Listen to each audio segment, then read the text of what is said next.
everyone! So today we'll be taking a look at Indanthrone blue made with PB60. We'll be comparing White Knights, Daniel Smith, and Winsor & Newton. It's sometimes called Indanthrone blue, or maybe something else completely different. But yes, so White Knights was my first one, and the reason I got it in the first place is because I liked the mix that I could make with phthalo turquoise and quinacridone magenta PR122, and those two make a really deep, moody blue, and that's what I thought Indanthrone blue was.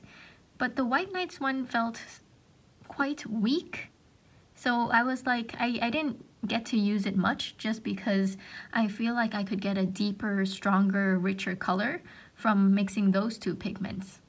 So that's why I haven't been using it much, but we'll see if comparing with Daniel Smith and Winsor & Newton today, if those will be as dark as I actually wanted it to be.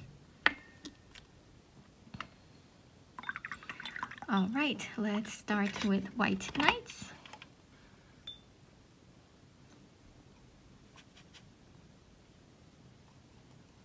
This one re-wets very easily.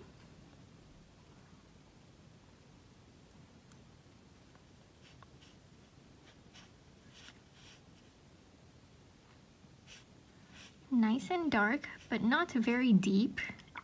Sorry, not deep, rich, I mean. Let's see if I could pack in more pigment. I can.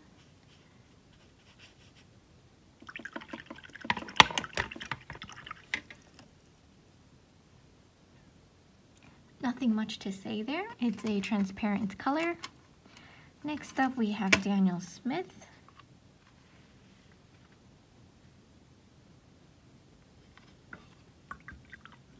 One, two, three. Oh wow. I didn't pre-wet this, guys. Daniel Smith, whoa. Super pigmented, super easy to re-wet. And it's a tiny pan too. Oh no, I think I'm gonna create a bloom here. Hopefully not. There's not much of a difference, but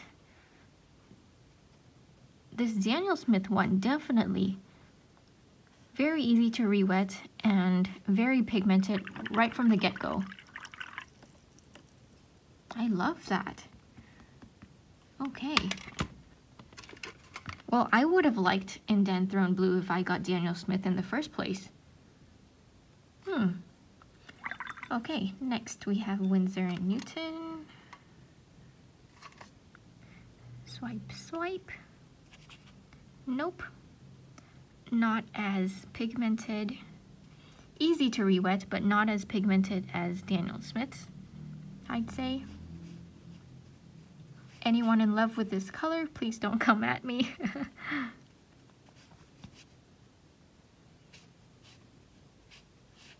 I really like it though. Very smooth, I'd say. It lays down really smoothly.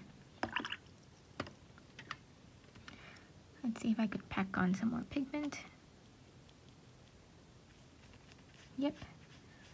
Not too much, but yes, I can.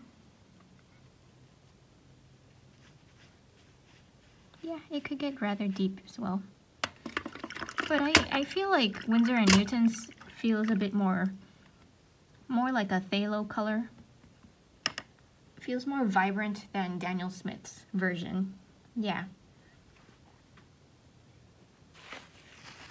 I'll try to get some of this out. Okay, and we'll wait for these to dry. And I'll be right back, guys.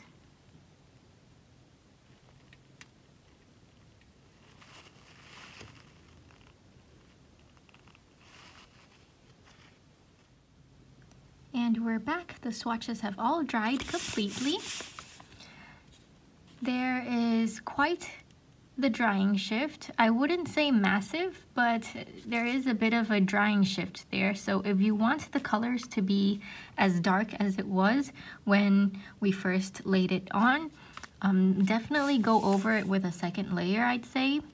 And right away I could tell that Daniel Smith's Indanthrone Blue is warmer than these two here. And by warmer, I mean it looks to lean a bit more red than these two. These two, the hues are practically the same, but I will say that Winsor & Newton's and Daniel Smith's seems to be more pigmented than White Nights. I'm not sure if there's the cost factor that comes into play, but yeah, White Nights, the color is... So the White Nights version doesn't seem to be as pigmented as these two here, the Daniel Smith and Winsor & Newton, which is quite a shame. But if you're only looking to try the color out to see if you like it in mixes and whatnot before you upgrade to other more pigmented brands, then I think it's definitely worth your value. If you'd like to see the scans of these swatches here, just keep on watching and I'll put them right after this. Other than that, that's it for today. Thank you so much for watching. Don't forget to drink lots of water and stay hydrated.